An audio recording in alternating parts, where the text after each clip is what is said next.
Hallelujah. Hallelujah. Hallelujah. Hallelujah. Before anything, we're going to open up with a tefillah or prayer. Hallelujah. Hallelujah. Elohim Abraham, Elohim Yitzchak, Elohim Israel. Great is your name and worthy to be praised, O Heavenly Father. We say, Todah Yehovah, thank you, Father.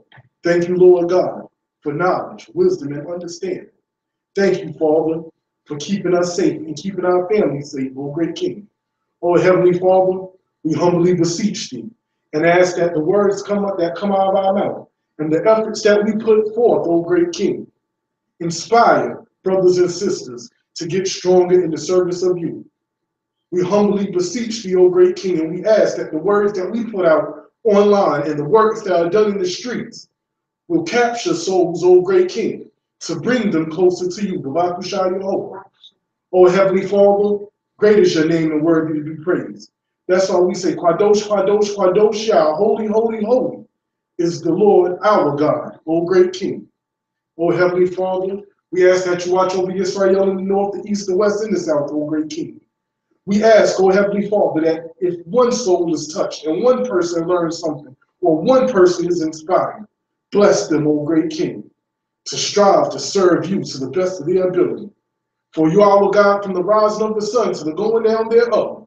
Hallelujah. Hallelujah. Hallelujah. Hallelujah. Hallelujah. Hallelujah. Amen. Amen. Hallelujah. Hallelujah. First of all, giving all thanks and honor to the supreme intellect of the universe, to the God of our forefathers, to the God of Abraham, to the God of Isaac, and to the God of Jacob, the great, mighty, revered God, the Most High God, who indeed is our creator, our maker, our owner, and our possessor of all things and everything. Next,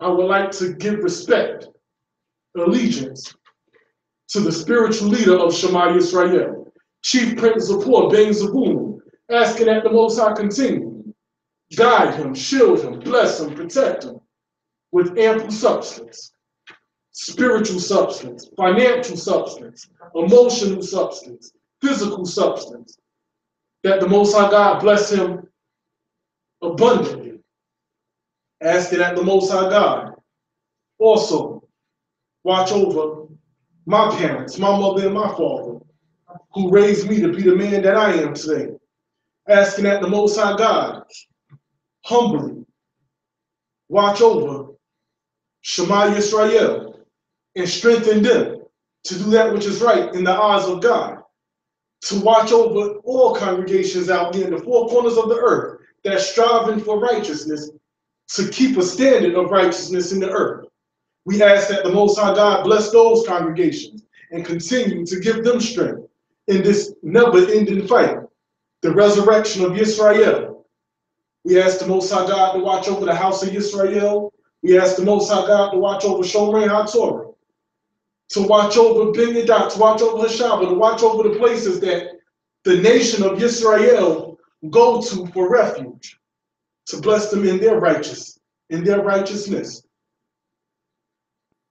Asking that the Most High God watch over the brothers that hit the streets of Shema Yisrael, to guide them, to bless them, to continually give them thick skin, because it's not an easy thing to go out there and talk on the streets.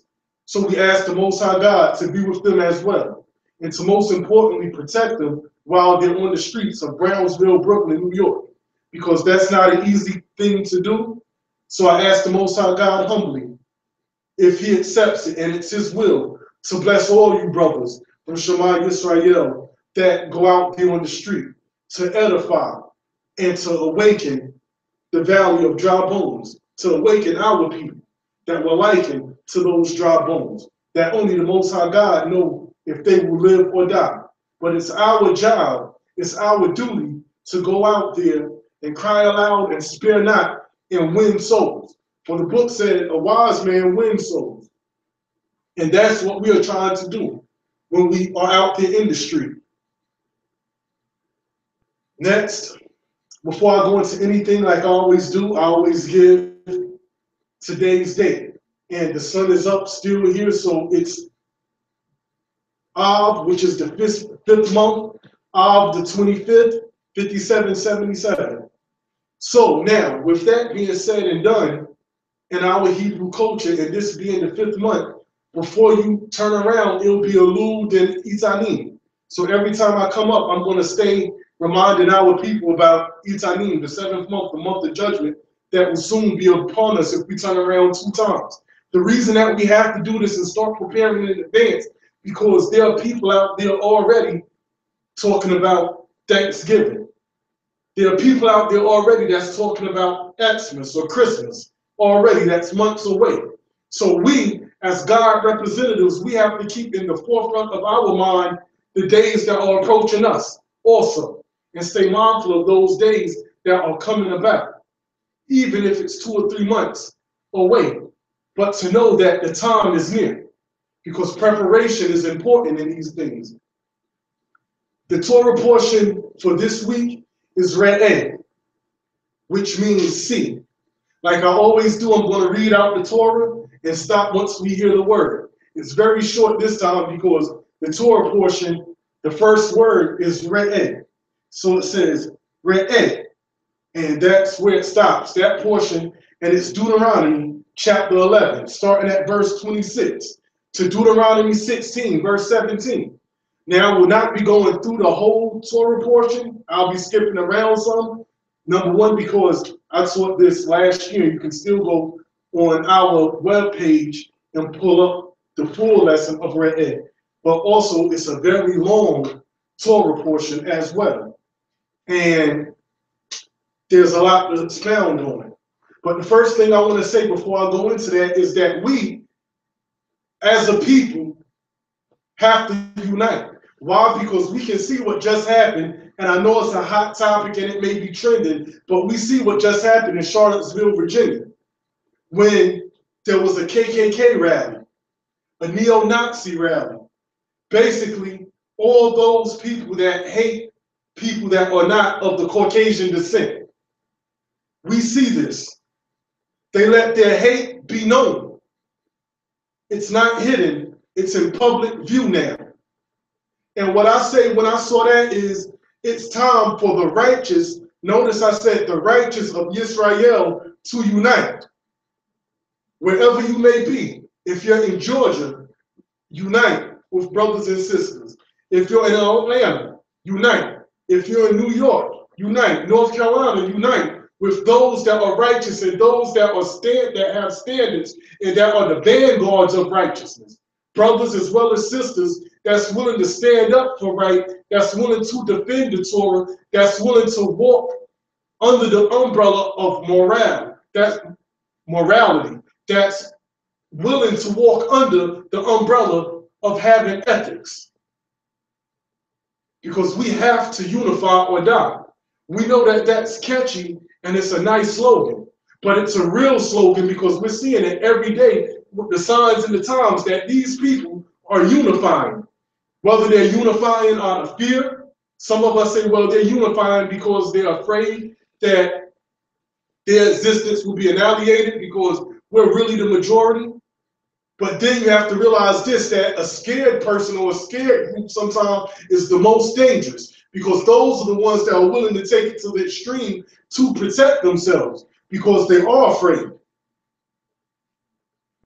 What we have to realize now with that, brothers and sisters, we have to come together, and we have to come together willingly, or the Most High God is going to make us do it by force. But the nation of Israel will have to come together because God delights in unity and the unification of the righteous. And if you deem yourself righteous and I deem myself righteous, we have to be able to come together because the signs of the times are here.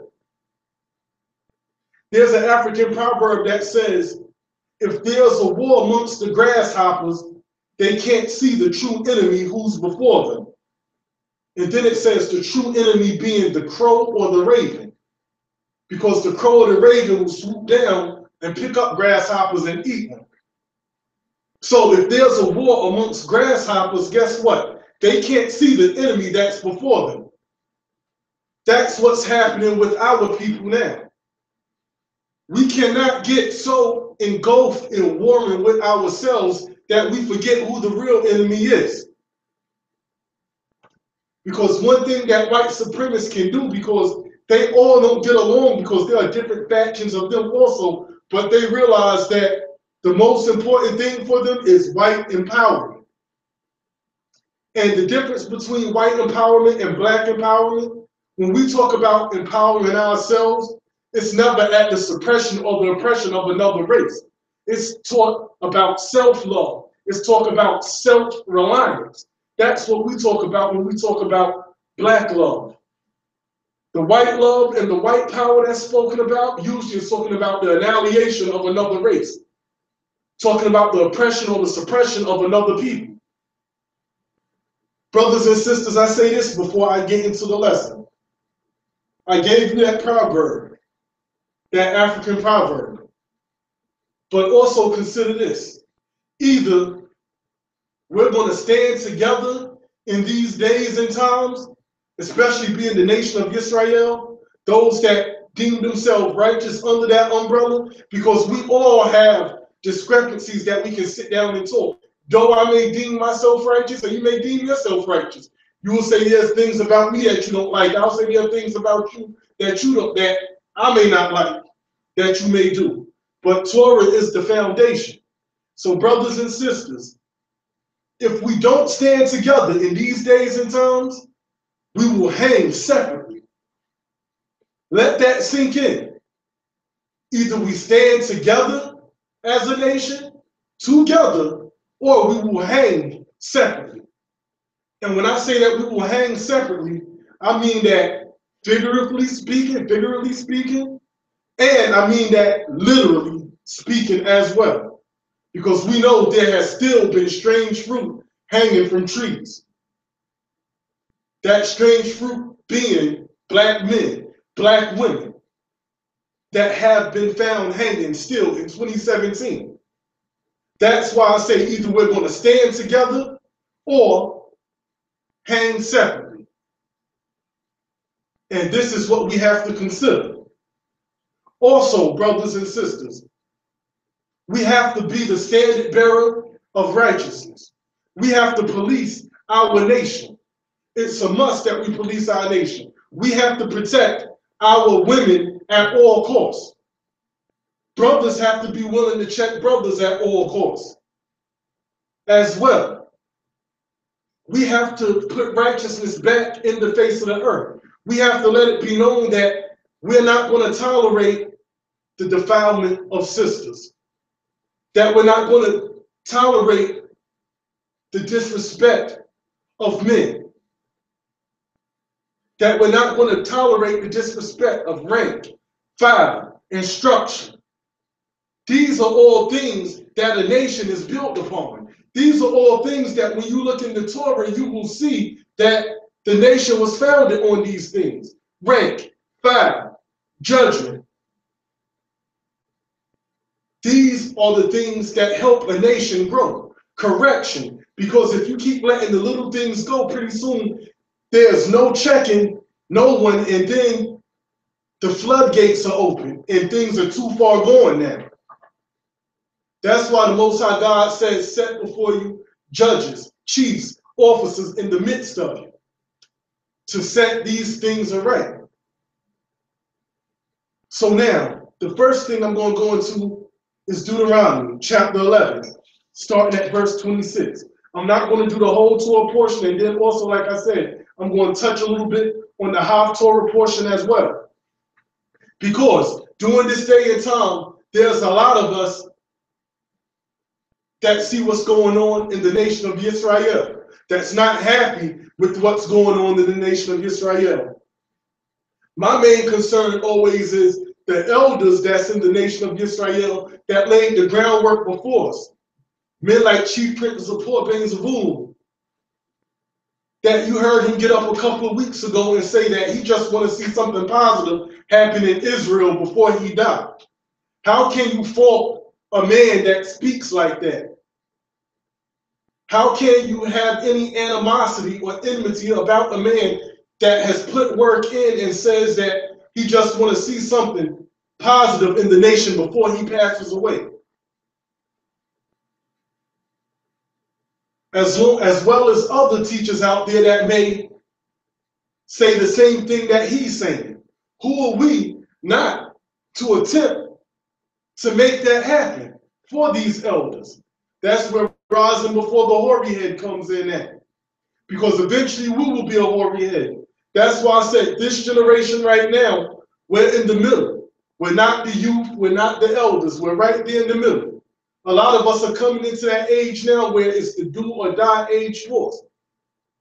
Men, we are reaching that point now. We're either at the precipice of greatness or the precipice of destruction.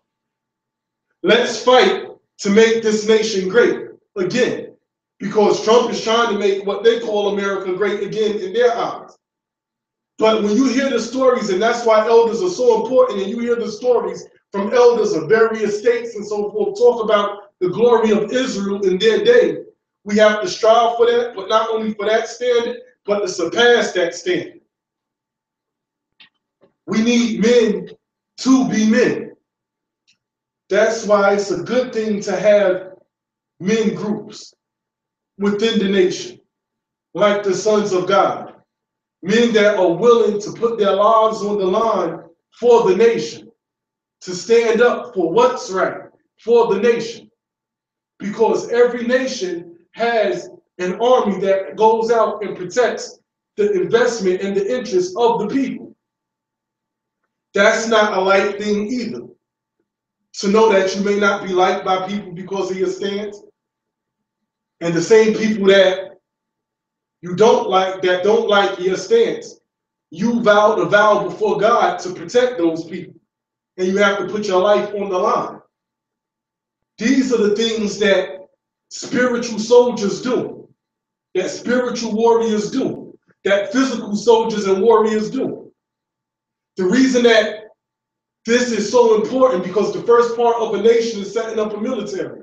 Because when those neo-Nazis and so forth go out and they're open carrying, and to that extent, that's the foot soldiers. That's the foot soldiers for Donald Trump. That's the foot soldiers for David Duke. That's the foot soldiers for so many other white supremacists that wear the suits and ties. But they have it set up where they have the ones that are set to talk and the ones that are willing to go out and put their life on the line.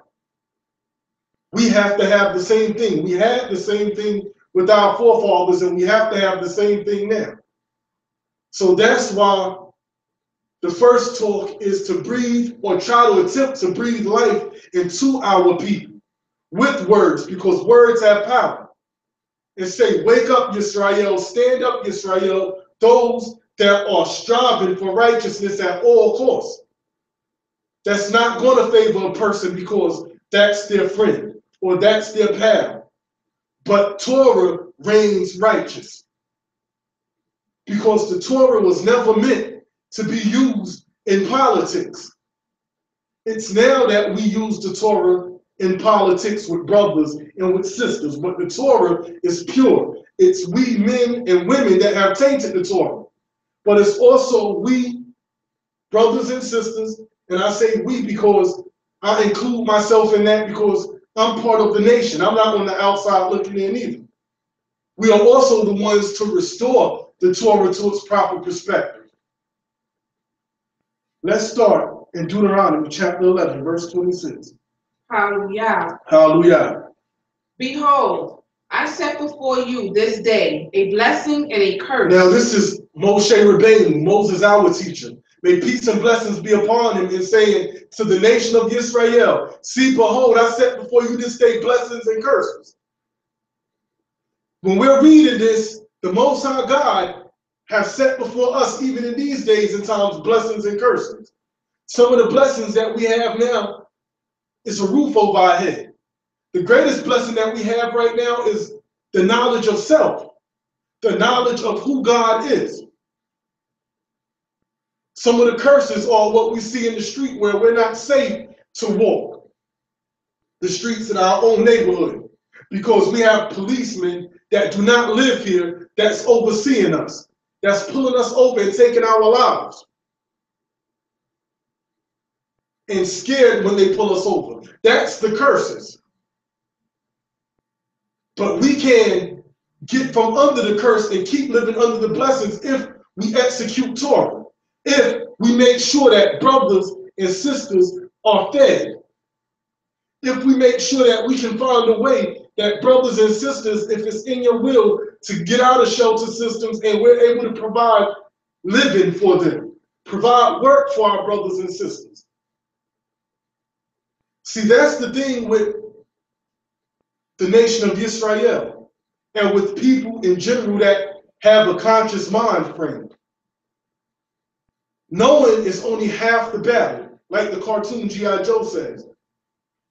Revolutionaries respect other revolutionaries not so much for their mind, but because of the works that they put in. Today is August, 17th on the Gregorian calendar. It's Marcus Garvey's birthday. Some places call it Marcus Garvey Day as well. The reason that this man was respected is because of the work that he put in. The UNIA, the United Negro Improvement Association, the Black Star line of ships that he had. And that's what he said also. He said, if you go to any preacher in New York, he said, ask them what they are doing besides talking. He said, but when you come to me, I can take you to here, and I can take you where 90 black men are employed here, 50 black women are employed here. He had a newspaper out. So it's the works that make people respect you. That's what we have to do. Work is what makes a man or a woman honorable in God's eyes. It's not the lip service, it's not the words that we put out, but it's the works that we do. And no work within the upliftment of God's people should be looked at as small, because it all is a small piece to the puzzle. Whether we're out street teaching, whether we're online teaching throughout the week, whether it's the Hebrew, which other places may do, I'm sure, but we have a brother that's dedicated, Moreh Yeshaya, that does it out of Shema Yisrael, who's very diligent with that, and may the Most High God bless him. Whether it's working with children, whether it's working with the sisters working with brothers, whether it's us working together, none of these things are supposed to be looked down on, because it's all work. Whether it's the revolution, like Sister Elena said, with women that started in the kitchen. All of these things are important. Making sure that the food is cooked properly. Making sure that the men, women, and children are fed properly. All of this is important in the works, and this is what gains respect of those with a revolutionary mind frame. That it's not the words, but people are looking for action. Something that Captain Kwazak always says also, your availability for anything. Your availability is important.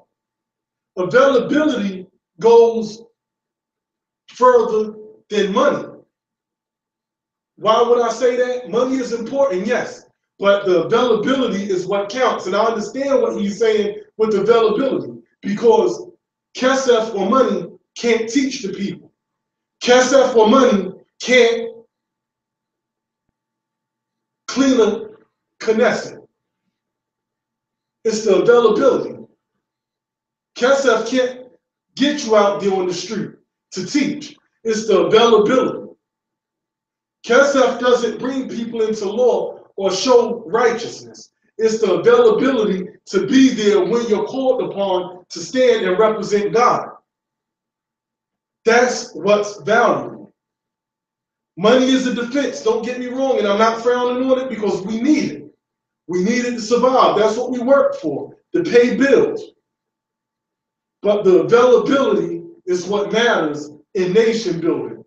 Now, if you can physically be available and bring kesef, great. But if I reach out and say, brother, can you be here, and you can never show up, but you have money to send, money isn't an end or an answer to everything. Sometimes you have to actually physically be present. And this is what we have to consider. It's the works that the Most High God is looking at. Because though the people, during the construction of the temple, when the people gave so much that they had to be told to stop, there was still work that was being done by those people. That's where it goes into that availability makes you an asset or a liability, one or the other. Let's be an asset not only to nation, not only to the congregation, but we have to be an asset to the Most High God, where He looks upon you and say, this brother or sister, this servant is an asset in the upliftment of my nation, my meaning the Most High God's nation. Proceed. Devarim chapter 11, verse 27, hallelujah. A blessing if you obey the commandments of Jehovah your God, which I command you this day. And a curse if you will not obey the commandments of Jehovah your God. Now, this right here, what we're talking about, and this isn't to make anyone afraid, but this also is to light that fire under you, that there's a blessing in keeping the commandments of the Most High God. There's a blessing in being able to follow protocol. There's a curse if you do your own thing. There's a curse if nobody can tell you nothing. There's a curse if you can't sit up under nobody. There's a curse if you do contrary to God's word. Because everything that we do right in our own eyes, we deem to be right. But it lets us know that the end thereof is death. Why? Because we're leaning to our own understanding. That's why we start to realize that we're each other's most valuable resource. Because just talking to a brother or just talking to a sister, you can get things out of a conversation that makes you say, I have to check myself and do better. That's why we're one another's most valuable resource, because when a righteous brother and a righteous sister, or righteous brothers and righteous sisters get together and they kick it about the Most High God, there's growth. There's the possibility for growth to be there. There's the possibility for refinement to be there. We're all the people that need to be edified. I don't care how long you've been in this, because there's so much that we have in this earth that we can still learn. I'm learning every day, and there's information that I get that I've never even heard of. That's why the song by Kendrick Lamar, Humble, Sit Down and Be Humble, is so prevalent. Why do you think the Most High God lets it be known the only thing that you're supposed to be proud and boast in is knowing Him?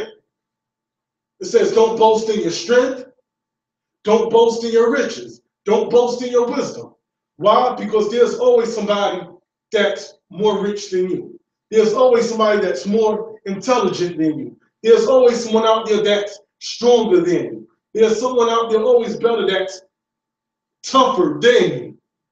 That's why the Most High God tells you to be humble and boast in the fact that you know Him. Because when we realize that we know the Most High, we understand that we know the Most High, and we act as if we know the Most High. We realize that He is the source of our resources, and in return, we want to do something for the people. We want to be that beacon of light inside the community. We want the people to be able to come to us and say, surely this is the place where God is, because of the righteous acts that's getting put in.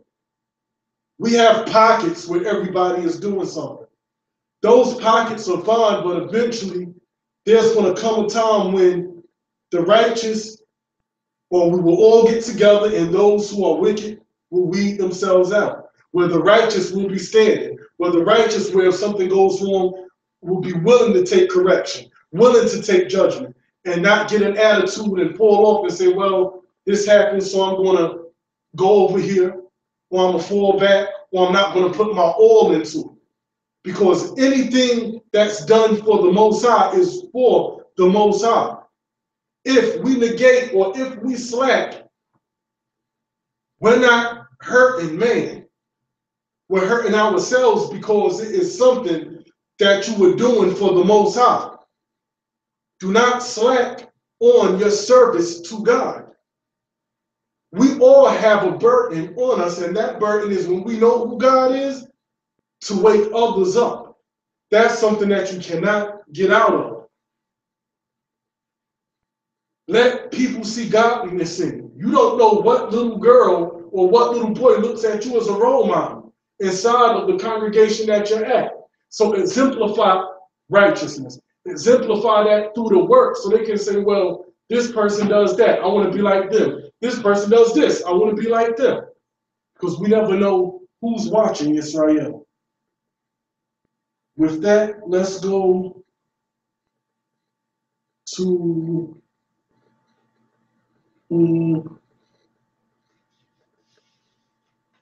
okay, let's skip down and start at chapter 12 now.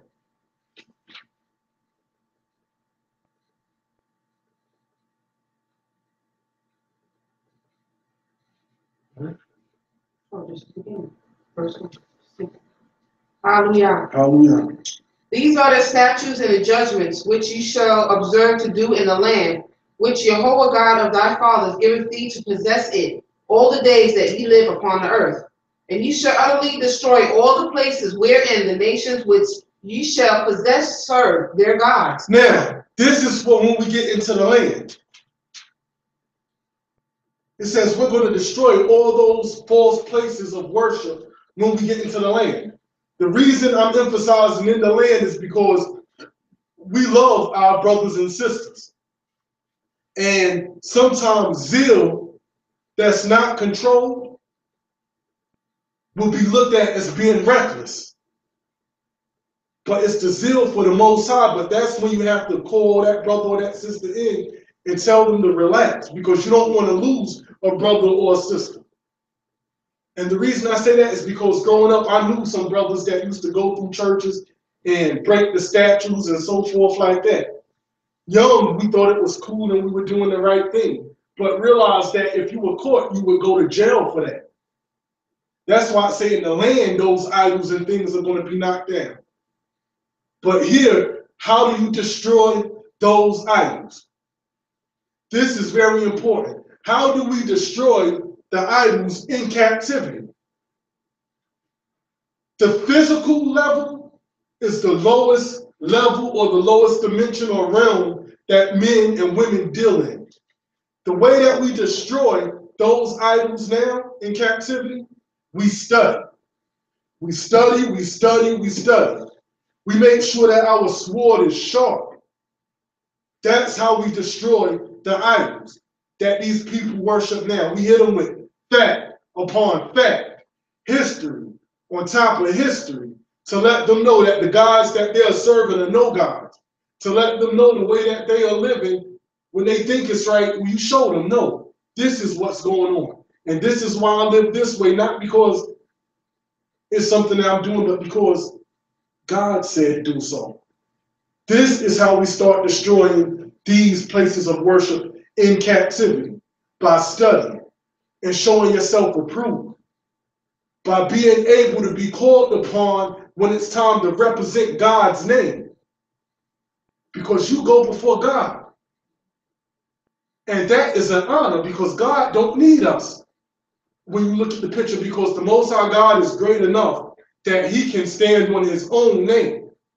So it's an honor for us to be awoke and to be able to talk of who God is. So that's how we destroy these places of worship now in captivity. But this was for the land. Continue to read. Upon the high mountains and upon the hills and under every green tree.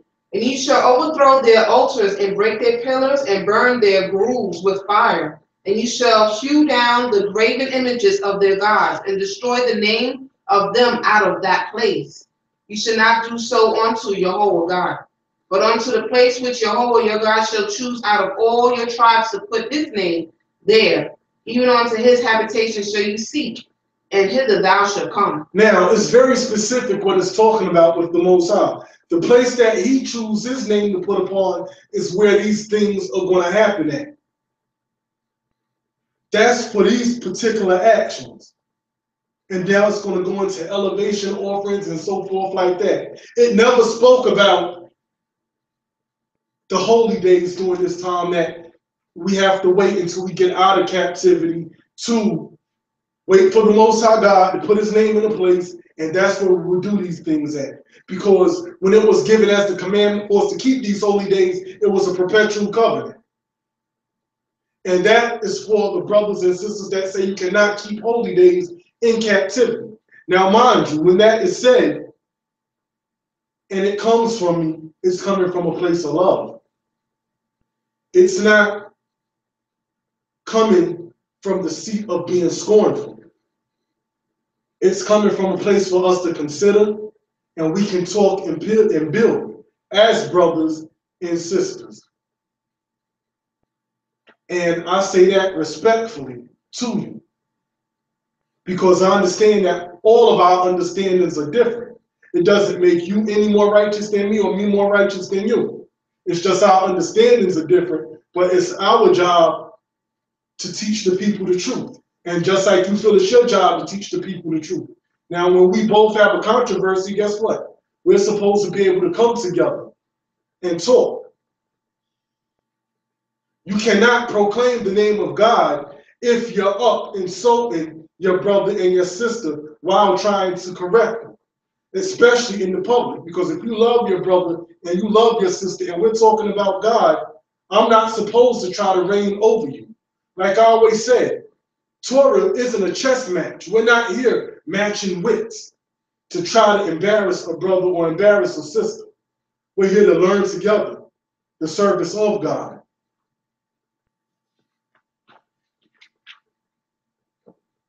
Continue. And hither you shall bring your burnt offerings and your sacrifices and your tithes and heap offerings of your hand. Now, we're going to skip down to verse 17. Notice it said tithes also.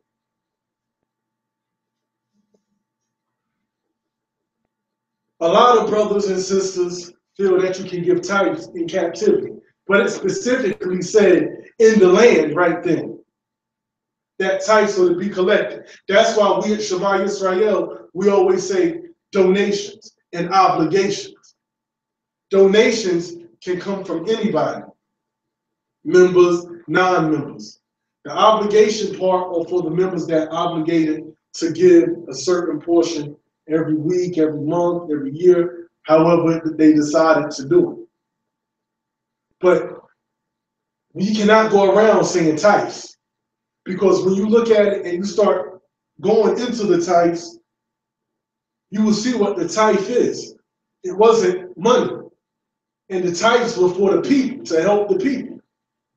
So this is why you cannot collect tithes in the land of your captivity, because that was for the land and it wasn't here. Well, here's money. You will see what tithes were and what they were used for. Verse 17. Thou mayest not eat within thy gates the tithe of thy corn, or thy wine, or of the oil, or the firstlings of thy herds or of thy flock, nor any of thy vows which thou vowest, nor thy freewill offerings, or heap offering of thy hand. Now, what we have to realize, it said the tithe of your grain, the tithe of your wine, the tithe of your oil. Tithe was food. Tithes was harvest, things that you brought in. And you had to also consider the Levite. Why? Because the Levite didn't have a portion. So that's what tithes were. Tithes weren't used to pay bills. Tithes weren't used to keep lights on. If you're going to do that and you're going to say tithes, tithes is for the people, to make sure that the people had. So you cannot collect tithes in this day and time. And that's where in Christianity it goes wrong, where they say that the law is antiquated and you can't keep it, but you keep the law of tithes. And you collect tithes over here. And once again, this isn't said to be offensive. This is said to force dialogue, and so we can come to an understanding. But also for those brothers and sisters online to read and study for yourselves and ask questions. Reach out on Facebook to Shema Yisrael. Email Shema Yisrael or any other place that you may have questions referring to the law, statutes, and commandments of God. Or reach out to someone personally. Now, after that, it goes into the law of the clean and unclean foods also. I'm not going to speak on that long, but I will say this. It is important that we watch what we eat, what we intake, what we ingest, because We are vessels that the Most High God worked through. The cleaner the vessel, the easier it is for the Most High God to work through you. That's why with the food being tainted today, we cannot fully reach the level of our spirituality, our maximum level of spirituality. That's why we see with the prophet Daniel, may peace and blessings be upon him, that he asked for nothing but pulse, fruits, and vegetables, and didn't want the king's meat, because he realized when he was in Babylon that he can survive off of water, fruits, and vegetables. And that's why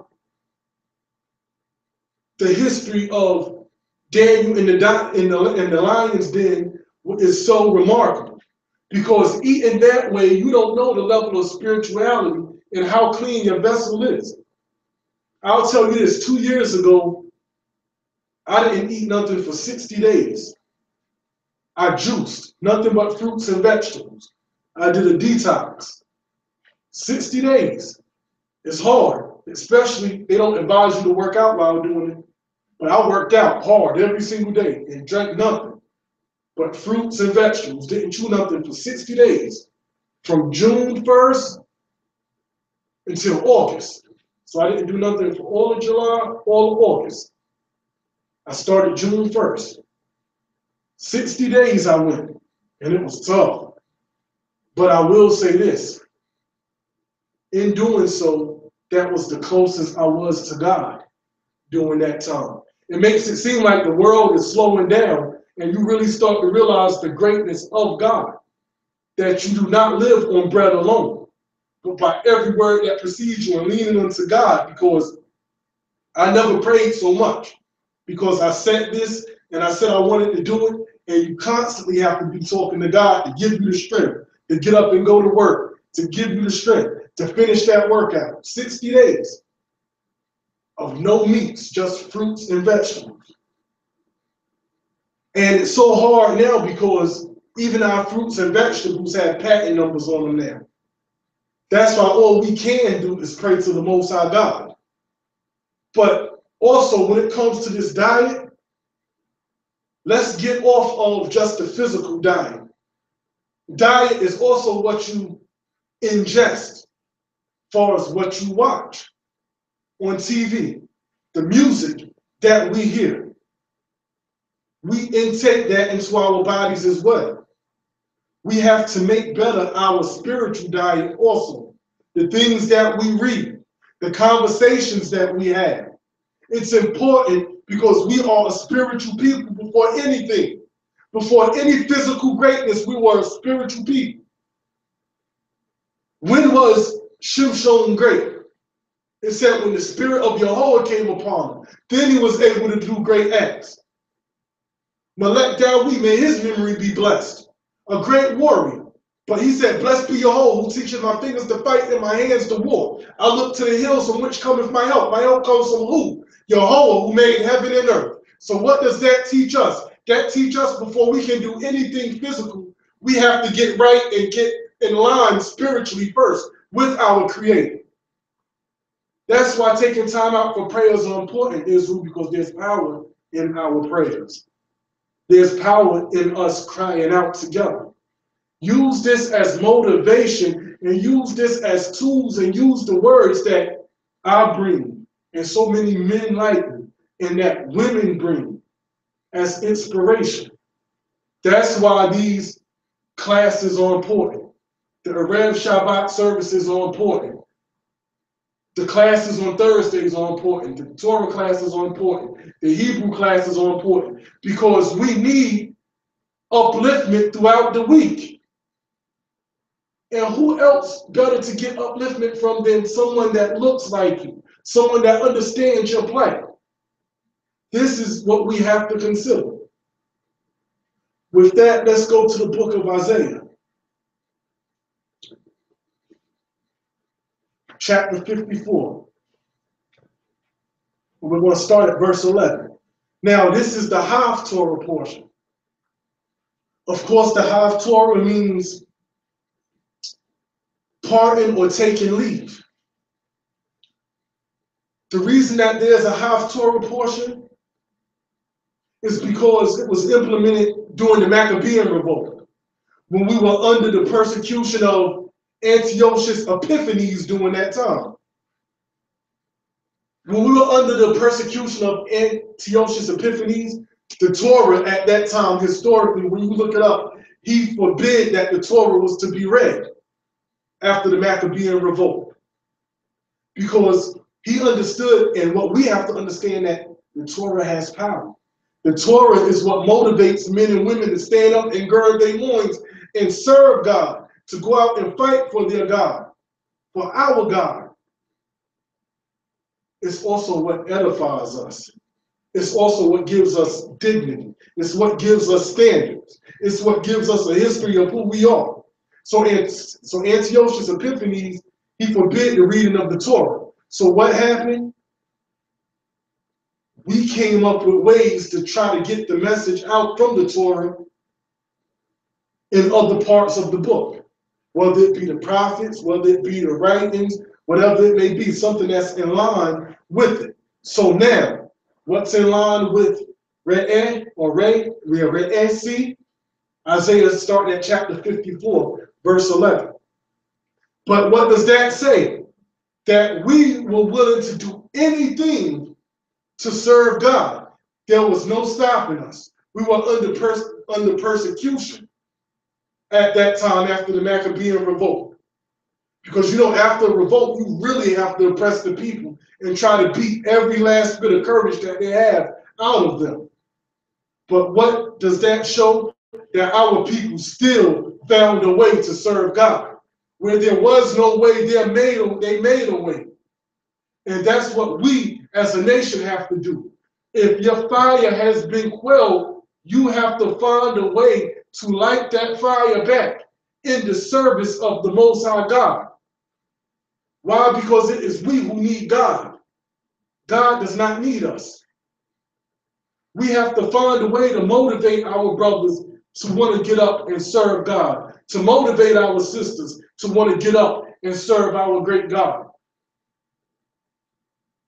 Because we all hit low points. That's why we're one another's most valuable resource, because sometimes you have to draw strength from that person.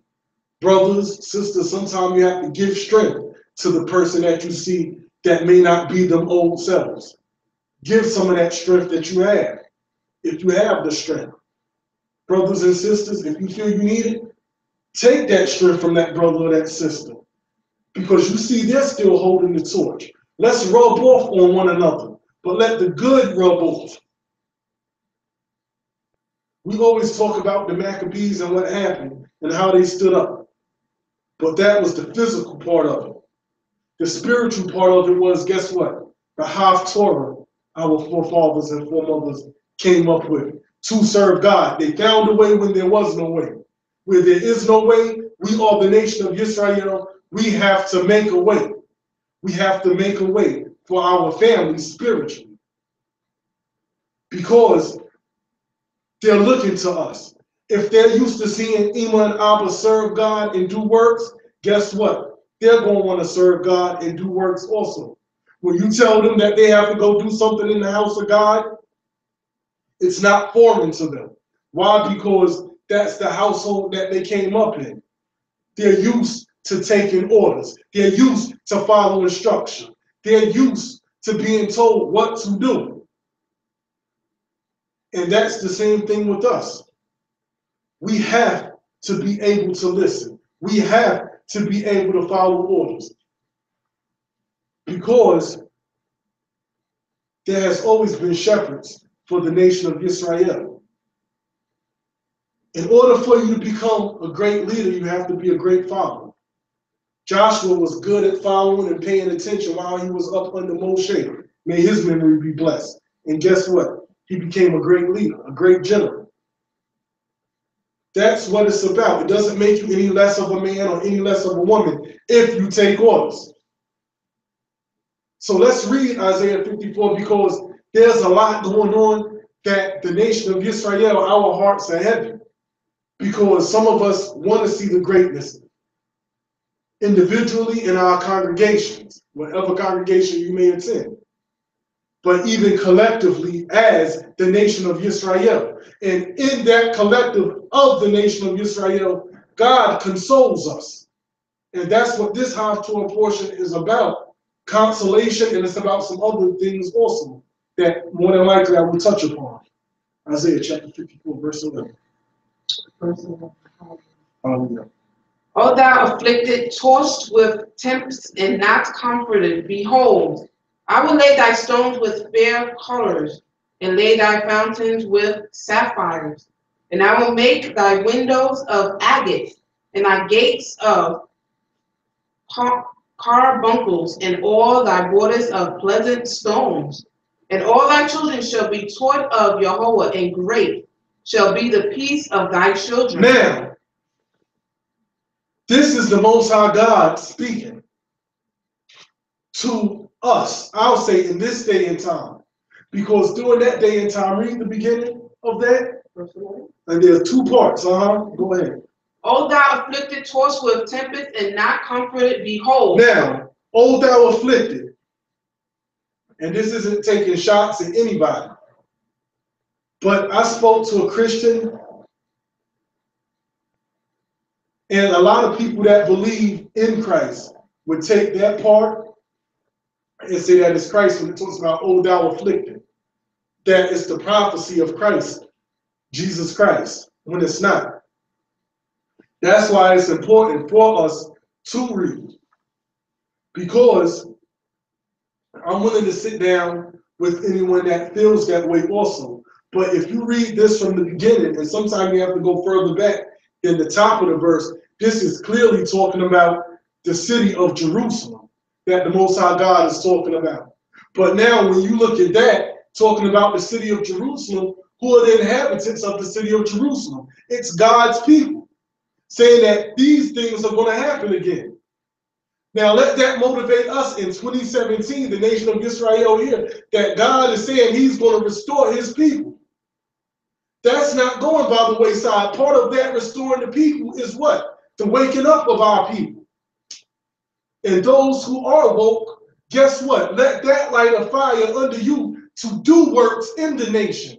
So you can actually see, go back to that Torah portion, read Ed, so you can see the blessings that the Most High God will put before you. So you can see the curses that the Most High God will put before you. Because he's going to restore Jerusalem. He's going to restore the inhabitants of Jerusalem. He's going to restore Yisrael. Read that what it says about peace. And I will make thy windows of agates, and thy gates of carbuncles, and all thy borders of pleasant stones. And all thy children shall be taught of Yahweh, and great shall be the peace now, of thy children. It says, all thy children shall be taught of our God. This is what we want. Wake up in the morning, and if you're a part of a congregation, say, this is something that God has proclaimed and said, all of our children will be taught of the true and the living God. And this is what's happening, but let's put it on a larger scale. And read that last thing about peace. The peace of thy children in righteousness shall thou be established. The peace of thy children. If you have children, don't you want them to be established in peace? Everybody can give an opinion on this, and I asked it before when I was teaching the Shabbat school at Shema Yisrael, and everybody had a good answer. Children had their answers, and what I would always do sometimes is if an adult came downstairs and walked by, and the children like that, we would stop them on the drop of a dime and ask what's their opinion on a particular topic. And it was fun. What's the greatest blessing that one can have? My answer was peace. Everybody gave good answers, but mine was peace. Because without peace, you can't enjoy anything else. If there's no peace, you cannot enjoy your health and your strength if you're in turmoil. If you don't have peace, you can't enjoy your kesef or your money because there is no peace. Look at all the millionaires that have money but don't have peace. Some of them say they wish they didn't have it, say they were happier without the money. You can't enjoy marriage if there's no peace in your marriage. You can't enjoy your children if there's no peace in your children. You can't enjoy being a part of a congregation if there is no peace. You can't enjoy being the head of a congregation if there is no peace. You can't enjoy being a part of a nation if there is no peace. That's why my opinion is the greatest blessing that one can have is peace. Because anything else that you can have outside of peace, if there is no peace and peace isn't present, you will not enjoy it. So strive for that peace. This is the consolation that God is telling us about that's going to come. Read. Verse 14, in righteousness shall thou be established. Thou shalt be far from oppression, for thou shalt not fear, and from terror, for it shall not come near thee. Listen to all of this. It's saying we're going to be far from oppression. We can start that now because physically we're oppressed, but we're not as oppressed. But there will be a time when we are far from it. If you believe these words, you work towards that by putting in works for God. We can't be selfish. We have to be selfless and realize that there's a nation of people out there that need us. That we are, if you are already woke in the nation of Israel, that there is a nation that you are a part of that needs your help. There are things that we have to do within the nation. Find your lane and be active in it, brothers and sisters, because it's for the upliftment of your people. It's for the upliftment of, let's bring it home. It's for the upliftment of your children. That peace, them being far from oppression. These are the promises that when we read with understanding will motivate us to do that when our burden gets heavy, when our souls get low. That's why this book is therapy. That's why these words are like honey to the soul. They're sweet. Because if you believe in this, this is God talking to us. This is us communicating with God. Anytime you can open up the book of God and understand what's being said, that's God communicating with you and talking to you. Because he opened up your eyes to understand that. Now, what are you going to do once you have that understanding? We all have to be that change that we want to see. We have to be that change. If you want things changed, you have to make yourself available to do work. Because just complaining isn't going to do anything. And complaining about those who are out on the front lines is an injustice to them and it's an evil. Because you never down the person that's doing. Don't give ear to the person that's complaining about the people that are doing. Because if you feel something can be done better, then put your hand in the dirt, because many hands make light work.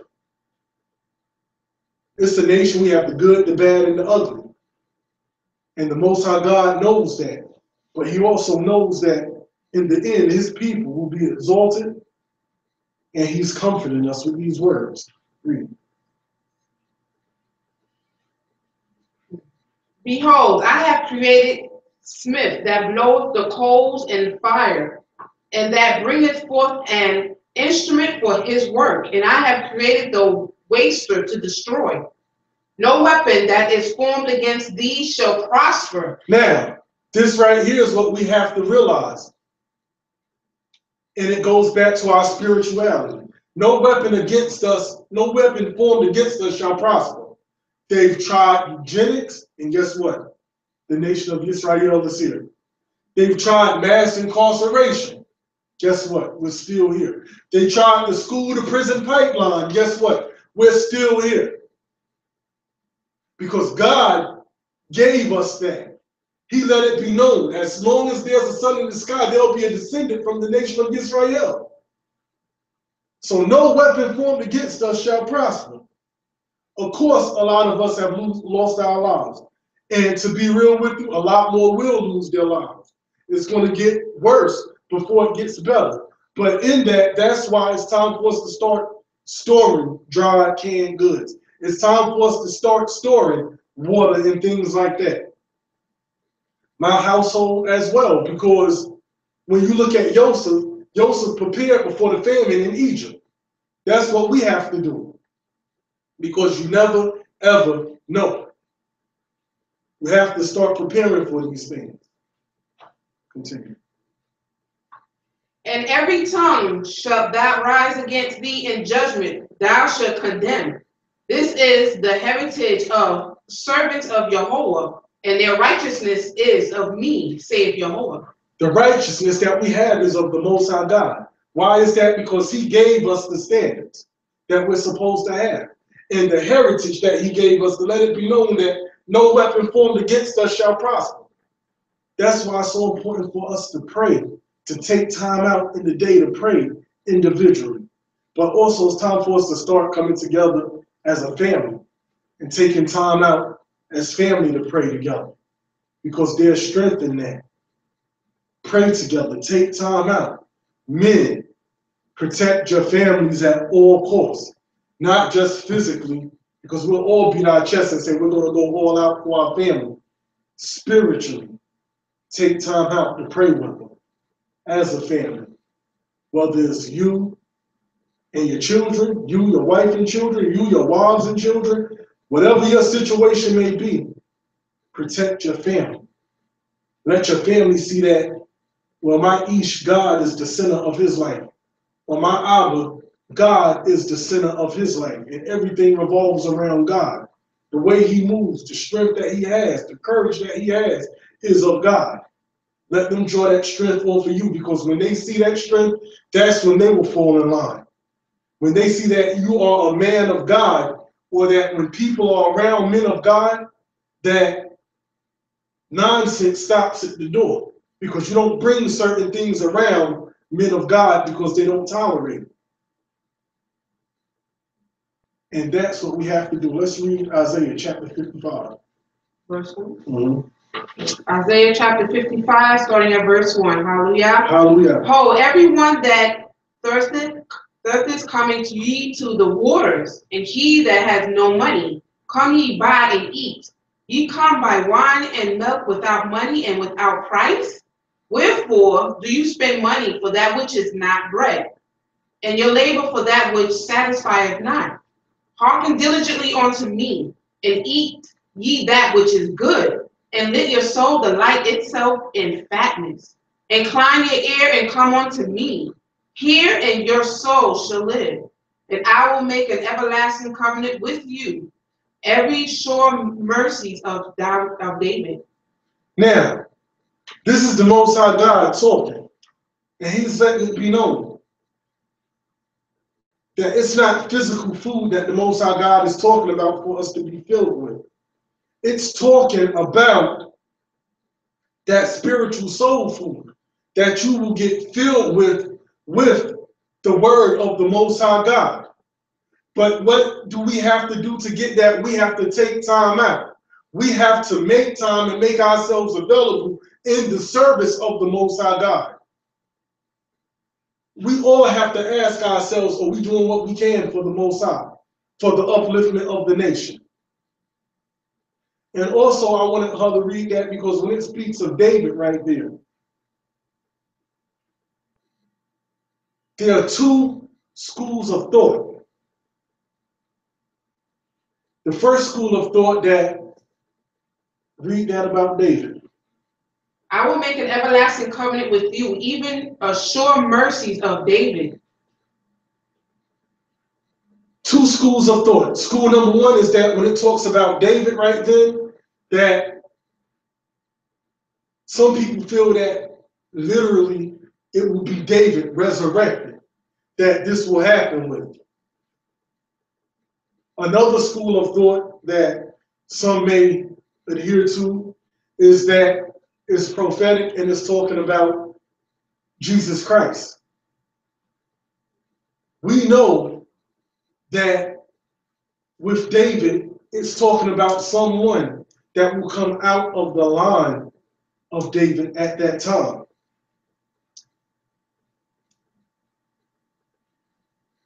It will be a descendant of David. But nowhere, when you read further, you will see that it implies that it's Jesus. If you feel that way, like I said, feel free to comment. Feel free to ask questions. I'm not one to debate. I'm one to build with brothers and with sisters. But when we talk, it's not to be scornful, because we all are brothers and sisters. Whether you are a believer of Christ or not, I still see you as a brother. Because blessed is the man that sitteth not in the seat of the scornful. I'm sure I can learn from you and you can learn from me, because in the end of days, ultimately, when things get rough, they don't see messianic and non-messianic. All they see is black. That's why a household of shame within the nation and everything that gets put out on Front Street and the name calling and so forth and things like that, ask yourself, how is that of God? Ask yourself, how is insulting someone that calls themselves a servant of God? How's that God? We all are going to talk strong on what we believe. We at Shema Yisrael will not bend or fold on our belief that Jehovah is God and besides him there is no other God, and that he stood alone and there was nobody at his left or at his right hand. But there's a way to talk to people, even to Muslims, to Rastas, to Christians, because if you insult somebody and you turn them away, then that's on you. That's why it says a wise man wins souls. We have to know who we're talking to and be patient, because that's where humility comes in, because we have to realize we weren't born with this.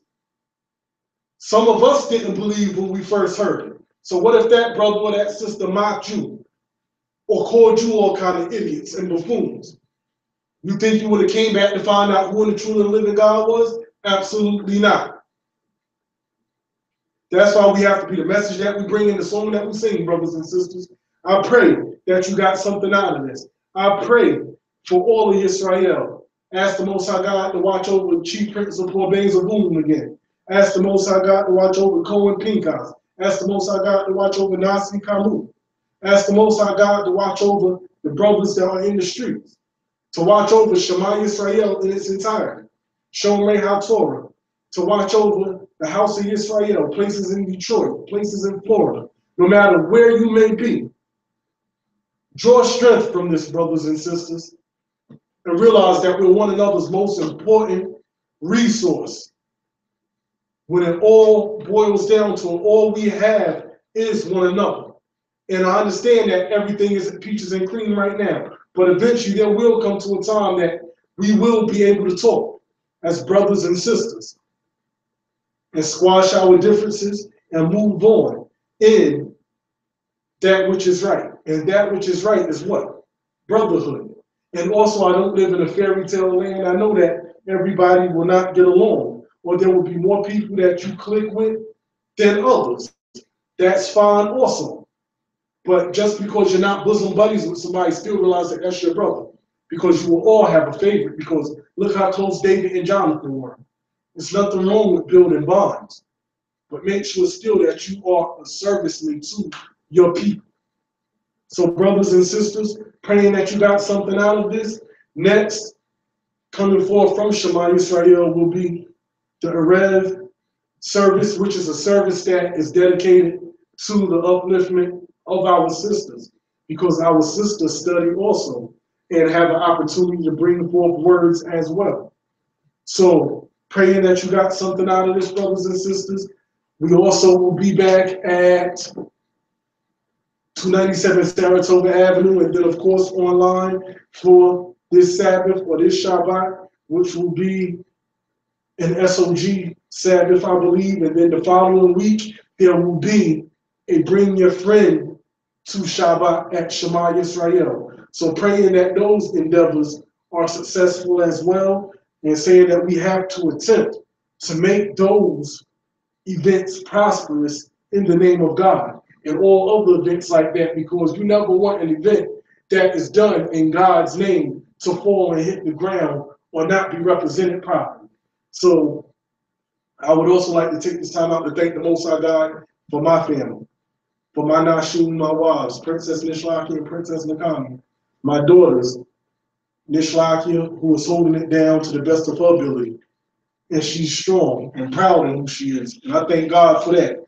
Thank God for my second born, Osari, and my third, Nakamiya also, little Nakamiya.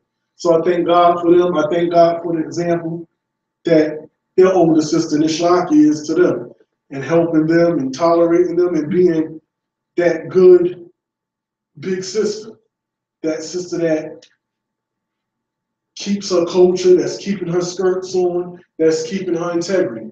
I thank God for that. I thank God for the help that was sent to me through my wives, Princess Nishlackyah, who sets up everything for me here, the platform, and for Princess Nakamiya that does all the technical stuff online from here. I thank God for their help, and that can't be overlooked because they help in the service of God, and that is the true epitome of a helpmeet, someone that helps you as a man in your service to God be that much easier. So with that, brothers and sisters, I pray that you got something out of it. I pray that you can use these words as motivation to find your lane, to do something to be an asset in God's eye, to the nation and to your family, to your community, and to your congregation. So we're going to close out with a prayer. Hallelujah. Hallelujah. Hallelujah. Hallelujah. Hallelujah. Hallelujah. To the God of Abraham, to the God of Isaac, and to the God of Jacob, to the Most High King. To thee shall we give all glory, honor, and praises to. Hallelujah. Hallelujah. To the Yehovah Most High King, for allowing us all to make it to this very night, dear Heavenly Father, to this very moment in time. To the Yehovah Most High King, for your mercy. To the Yehovah Most High King, for allowing us to be able to listen to this service, to listen to the good words that Chief Malachi was able to share this night, dear Heavenly Father. Taught Yehovah for his life. Taught Yehovah Most High King for his wisdom, knowledge, and understanding. Taught Yehovah Most High King for the elders. Taught Yehovah again for Chief Prince of Poor and his leadership, dear Heavenly Father. Taught Yehovah for his life. Taught Yehovah Most High King for all those brothers and sisters out there, Most High King, striving for righteousness. Most High King, continue to wake up your children, your people, dear Heavenly Father, and draw us closer to thee, dear Heavenly Father. Y'all have mercy on us, dear Heavenly Father, for the time of unity is now, dear King. Most High King, show us how to work together as a family, as a community, as a nation, dear Heavenly Father. Y'all show us the way, dear Heavenly Father. For there is none like unto thee, dear King. You are so worthy to be praised. Glory be to thy high and holy name. Hallelujah. Hallelujah. Hallelujah. Hallelujah. Amen. Amen.